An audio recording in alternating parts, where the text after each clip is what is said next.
कहते हैं करहु विचार ते सब दुख जाई। मनुष्य के अंदर तो विचार होना चाहिए।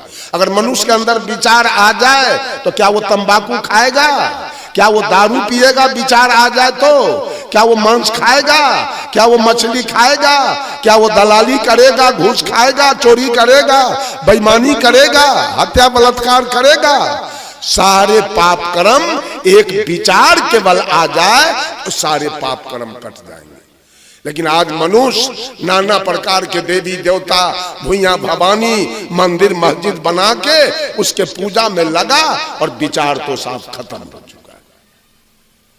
आज भाई भाई से बेईमानी कर रहा है, बाप बेटा से बेईमानी कर रहा है, सास पुतोह से बेईमानी कर रही है, ननद भाभी से बेईमानी कर रही है, गोतनी गोतनी से बेईमानी। किसी को पता नहीं है कौन क्या है और कौन क्या नहीं है। एक शब्द सदगुरु कबीर ने दुनिया वालों के लिए दिया था, अरे आत्म ज्ञान बिना सब सूना, क्या मथुरा क्या काशी रे। एक आत्मज्ञान, हर घट में परमात्मा की सत्ता है, यह है आत्म ज्ञान।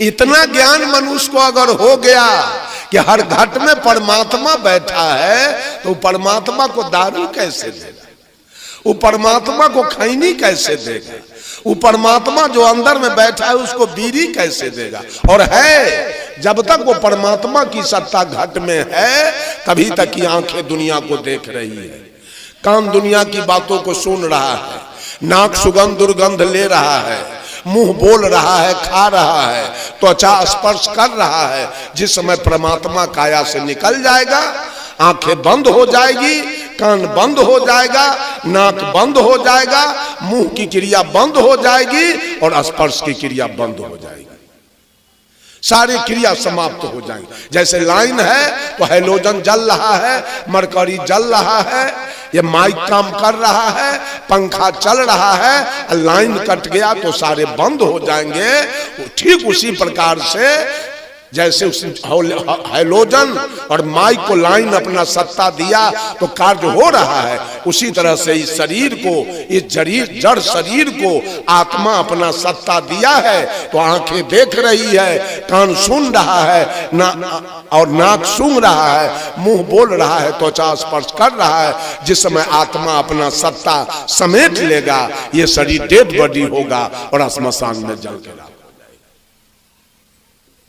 वही आप हैं। आप न हिंदू हैं न मुसलमान, आप न सिख है न ईसाई, आप न पारसी है न यहूदी, आप न औरत है न मर्द, आप न छूत है न अछूत, न आप अवर्ण है न सवर्ण, न आप नीच है न ऊंच, आप न बैकवर्ड है न फॉरवर्ड, आप न गोरा है न काला, आप न विद्वान है न मूर्ख, आप न धनी है न निर्धन, आप न हाथ है न पैर, आप मुंह नहीं है, कान नहीं है, नाक नहीं है, आप शुद्ध बुद्ध चेतन जीव आत्मा है। कर्मानुसार मां के गर्भ में 9 महीना रहकर और ये शरीर लेकर आप बाहर आए हैं। एक दिन इस शरीर छोड़ के आप न सिख है न ईसाई, आप न पारसी है न यहूदी, आप न औरत है न मर्द, आप न छूत है न अछूत, न आप अवर्ण है न सवर्ण, न आप नीच है न ऊंच, आप न बैकवर्ड है न फॉरवर्ड, आप न गोरा है न काला, आप न विद्वान है न मूर्ख, आप न धनी है न निर्धन, आप न हाथ है न पैर, आप मुंह नहीं है, कान नहीं है, नाक नहीं है, आप शुद्ध बुद्ध चेतन जीव आत्मा है। कर्मानुसार मां के गर्भ में 9 महीना रहकर और ये शरीर लेकर आप बाहर आए हैं। एक दिन इस शरीर छोड़ के आपको वापस हो जाना। ये चिंतन अगर आपके अंदर आ जाए तो सारी पाप का जो काम हो रहा है सारा पाप खत्म हो जाएगा उसी समय। लेकिन चिंतन नहीं है, पशु के तरह खा रहे हैं, अब पशु के तरह पैखाना पेशाब कर रहे हैं, अब बच्चा पैदा कर रहे हैं, अब पशु के जैसे बाल बच्चे के मुंह में जी रहे हैं और रात में सो रहे हैं, अंत में शरीर छोड़ के नरकगामी हो जाएंगे पशु पक्षी के जैसे। साहब कबीर कहे मानुष होके नाम हुआ, मुआ सो डांगर ढोल, एको जीव नहीं ठौर लगा, भयो सो हाथी। जन्म तो लिए मानव होके, जिस दिन आपने जन्म लिया तो पूरे समाज में ढोल बजा, फलाने बाबू के घर में एक लड़का जन्म लिया, एक पोता जन्म लिया, एक नाती जन्म लिया, जन्मोत्सव मनाया गया, नाच हुआ, भोज हुआ, भंडारा हुआ। अब मरे क्या होके? आज जन्म तो लिए आदमी होके, अब मर गए क्या हो गए? अगर मांस खा के मरे, मछली खा के मरे तो क्या होके मर गए?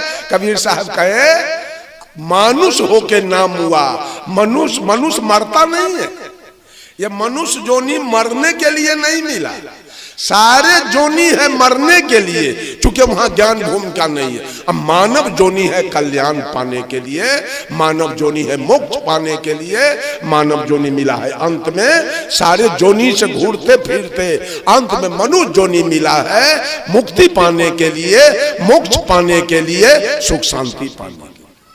और मनुष्य का शरीर लेकर भी आप मर गए। लोग कहता है फलना कक्का तो मर गए, मतलब वो आदमी नहीं थे, इसका मतलब मर गए कैसे? मरती तो गाय है, भैंस है, मरता तो हाथी घोड़ा ऊंट गधा है, आदमी कैसे मर गया? आदमी को मरना नहीं। धर्म स्वरूप साहब मर नहीं गए, सेवरी मर नहीं गई, रैदास मर नहीं गए, कबीर मर नहीं गए, बुद्ध मर नहीं गए, महावीर मर नहीं गए। मरता है कुत्ता गीदड़ हाथी घोड़ा पशु पक्षी, आदमी का जोनी मरने के लिए नहीं है, इसको कल्याण के लिए मानव जोनी मिला। बंधुओं, नाना प्रकार के केवल तीर्थ व्रत और देवी देवता अपने से बना बना लिया है सब। देखा आपने अभी खरना के दिन, नहाय खाए के दिन, सेब के दुकान पर, संतरा के दुकान पर, आदि हल्दी के दुकान पर, डलडा के दुकान पर, मैदा के दुकान पर, शक्कर के दुकान पर, चीनी के दुकान पर इतनी भीड़ थी आदमी निकल नहीं सकता था। अब पारण के दिन आपने देखा कसैया के दुकान पर और मलाह के दुकान पर इतनी भीड़, इधर मांस खरीदने के लिए पारण के दिन, इधर मछली खरीदने के लिए पूरा भीड़ लगी थी पारण के दिन। ये जग जाप से क्या होगा और क्या कल्याण होगा समझ में नहीं आ रहा है, ये सब समझ में नहीं है क्या हो रहा है। साहब कबीर एक भजन में कहे, इंसान के तू ठकलू,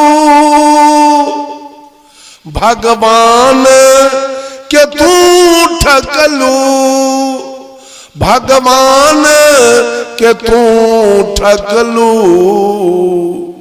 खुद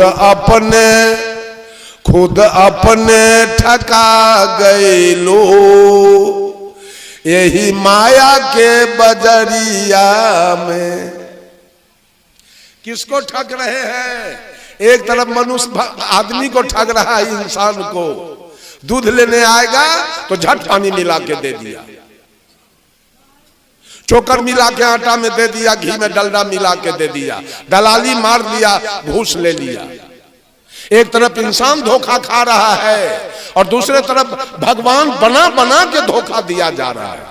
आज पोखरी पर महिला सब गई, जिस भगवान के लिए वो दिया क्या भगवान को, गौर किया जाए, भगवान को क्या सब मिला? आदि के पत्ता, हल्दी के पत्ता, मुरई के पत्ता भगवान को मिला। ये ठगैती चल रही है। किसको ठग रहे हैं? खुद आप ठगा रहे हैं। कबीरा आप ठगाइए और न ठगिए कोई, आप ठगे सुख हो तू है और ठगे दुख हो।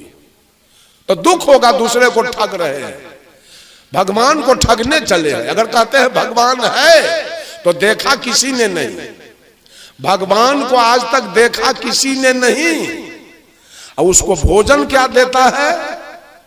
पेड़ा, रसगुल्ला, ठकुआ, केला, और रूप उसका देखा नहीं। ये कितना बड़ा ठगैती चल रही है, उसको जरा सा विचार किया जाए।